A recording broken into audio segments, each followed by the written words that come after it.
Ici, nous avons le problème de l'avion qui transporte du matériel de secours et qui va à une vitesse constante à l'horizontale et il va lâcher le colis à partir de cet endroit-là et là, le colis va suivre une trajectoire comme ça ici jusqu'à temps qu'il va atteindre le sol.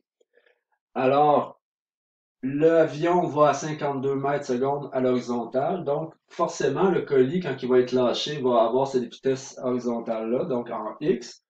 Bien sûr, aucune vitesse au départ en Y, parce qu'il part vraiment de cette position-là, puis il ne donne pas une poussée, on fait juste le lâcher. Donc, il va avoir au départ ici une vitesse initiale en Y de 0. La gravité va se charger de l'emmener jusqu'au sol, donc moins 9,81 mètres secondes carrés, l'accélération vers le sol. Et c'est lâché à partir d'une hauteur de 350 mètres, donc il va faire un delta dy de moins 350 mètres, parce qu'ici, c'est ici qu'on va mettre notre point de notre origine, ça veut dire que notre axe va être comme ça ici. Donc, nos Y, nos X, dans ce sens-là. On veut savoir combien de temps le colis va prendre pour atteindre le sol. Puis par la suite, on veut savoir c'est quoi la portée. Alors, la portée, c'est notre delta dx ici.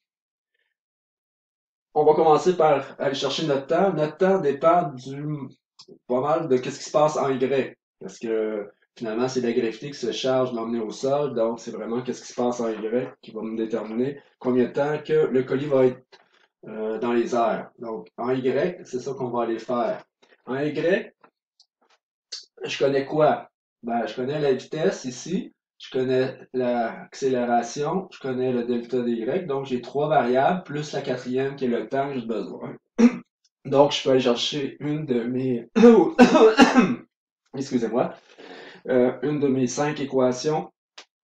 Alors, parmi les cinq équations, je vais aller chercher celle-là ici, delta dy comme ça. Là, je vais mettre des y pour montrer que c'est en y que ça se passe. Donc, vitesse initiale en y plus, excusez, j'ai oublié mon delta t ici dans l'équation, plus une demi. Ah, je vais faire vite, puis je vais tourner les coins un peu rond. C'est mon équation. Je vais aller remplacer par la suite avec mes données. Donc 350 ici. Ma vitesse initiale en Y c'est 0 fois delta T plus une demi. L'accélération c'est moins 9,81 delta T au carré.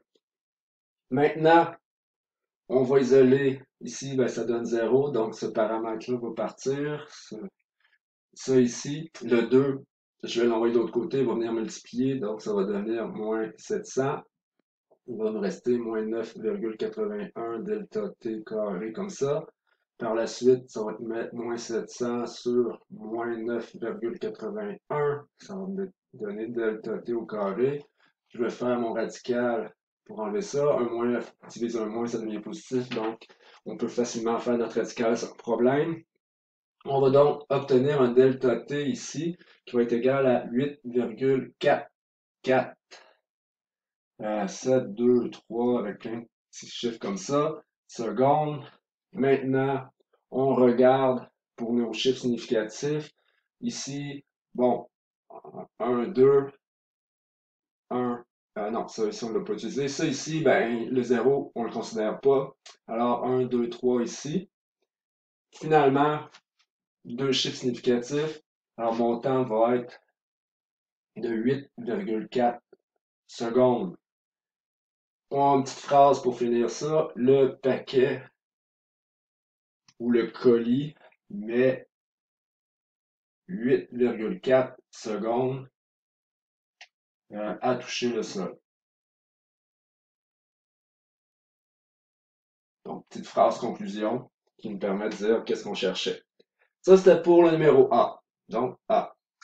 B, la portée. La portée dépend du temps que le paquet va rester au sol. Donc, finalement, le delta T va être important pour aller le trouver. Et la vitesse initiale qui va être constante en X. OK? Parce que là, maintenant, c'est en X qu'on s'en va. Donc, on sait que la vitesse initiale en X est la même que la vitesse finale en X parce que c'est constant. Puis on sait que si tout est constant, mais qu'est-ce qu'on a besoin comme équation dans ce cas-ci? C'est seulement cette équation-là, delta dx sur delta t. C'est la seule équation qu'on utilise en x avec les projectiles. Donc, dans ce cas-ci, on connaît le temps, on connaît la vitesse initiale en x, on cherche le delta x. On peut déjà, notre delta dx, excusez. Donc, comme ça, notre Vx, c'est 52.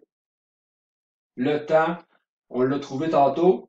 Soit qu'on utilise les chiffres qu'on avait ici ou notre 8,4, c'est comme on veut, c'est selon la précision. Par exemple, si on va chercher avant d'avoir arrondi, là, on va arriver à ça. Là, on va arriver à 439,256, toc, toc, toc, toc. Là, ça, bien sûr, c'est des mètres, parce qu'ici, nous avions des mètres secondes fois des secondes. On finit avec des mètres. Bien sûr, il faut considérer nos chiffres significatifs. Et dans ce cas-ci, on avait deux chiffres significatifs. À la limite, deux chiffres significatifs pour le temps, deux chiffres significatifs. Donc, 1, 2, on a arrondi au niveau du 3. On regarde, c'est un 9. Donc, ça va être 440 mètres. Là, c'est sûr qu'on pourrait dire, bon, ici, il n'y a pas vraiment d'ostinage à faire, mais on pourrait écrire aussi 4,4 fois 10 à la 2 pour préciser qu'on a deux chiffres significatifs et non trois. Alors, on pourrait faire ça. Petite phrase de conclusion, la portée. Donc là, je commence à mettre les petites phrases de conclusion parce que je m'attends à ça aussi dans vos exercices.